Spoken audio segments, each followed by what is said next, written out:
Hi, my name is Rebecca Vasquez. I come to you from Beeville, Texas, which is about 5 hours from Odessa. And I'm presently in custody. I work at the Federal Bureau of Prisons. I used to be in public school education for 15 years. I have 6 educational certifications, and this is my second master's. And let me preface this with the fact that my first master's is in educational administration. My goal was to be a principal. I wanted very badly to be a leader in education. And so, with that, my concept was that I needed to teach as many subjects and grade levels and have experience with as many as I possibly could. Because how can you be a good leader if you have only taught English and you have a math teacher looking at you? How can you give them advice on curriculum unless you've been there? You just have more credence if you've had more experience.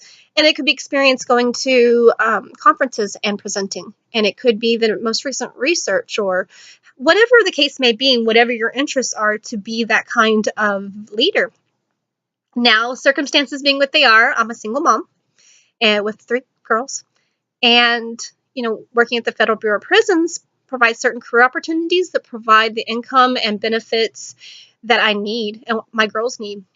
Now, this master's is a 1-2 punch. It provides a career opportunity for me, but one of my girls has nonverbal learning disorder. She has special needs. And so this master's is making me dangerous with knowledge. I was in an ARD meeting last week where I can tell you I made one person, maybe 2 people, very nervous. And it wasn't so much that I was trying to, I just knew what I was talking about. My issue was with the assistant principal. So I went chain of command on him when I was done with the meeting because I didn't appreciate how he was.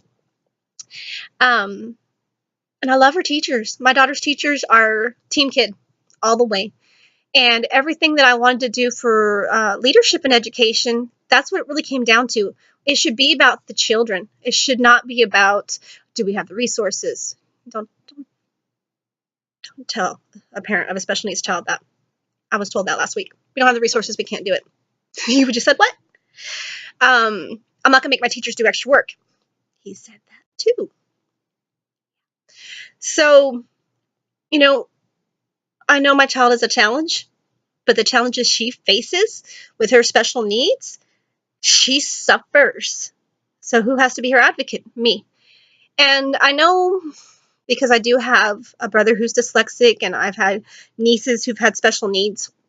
I've seen family members struggle as the mom or the father, trying to advocate for their children in special education.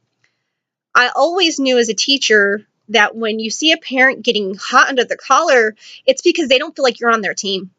So when it comes to discussion posts, I always share personal stories because I think that personal narratives really do give a good message because we need to do that as educators. It's about the kid and nobody else. When I wanted to become an educational leader, that's what it was about. It should be about the kids and nobody else. And I really feel that you have some systems that are broken because they're putting emphasis on something else. They want to have high scores. They want this.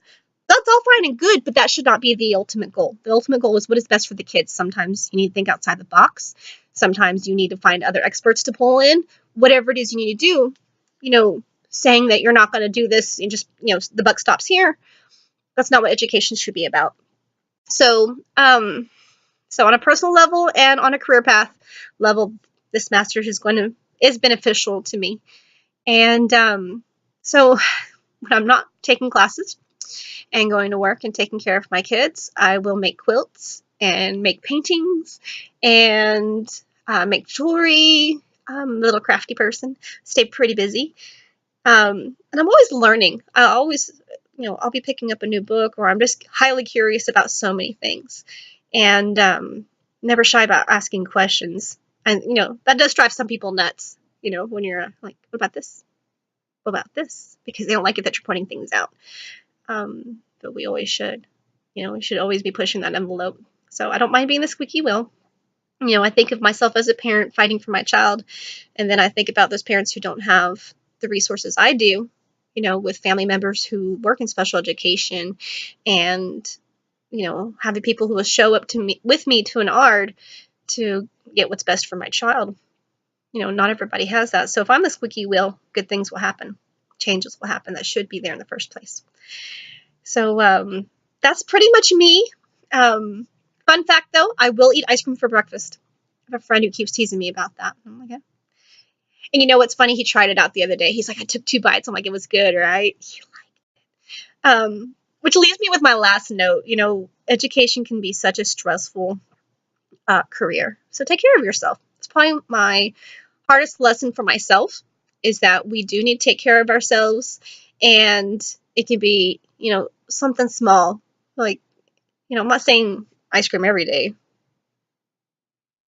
I'm lying. I'll eat ice cream every day. Maybe not for breakfast, but I will eat ice cream every day. I am my father's child. But we do need to do some things that help us relax and, you know, understand and how to keep things in perspective. And, you know, you have to always try your best and always do what you can for your situation. But take care of yourself. So I do look forward to this class. I love learning something new. And you know, thank you for watching.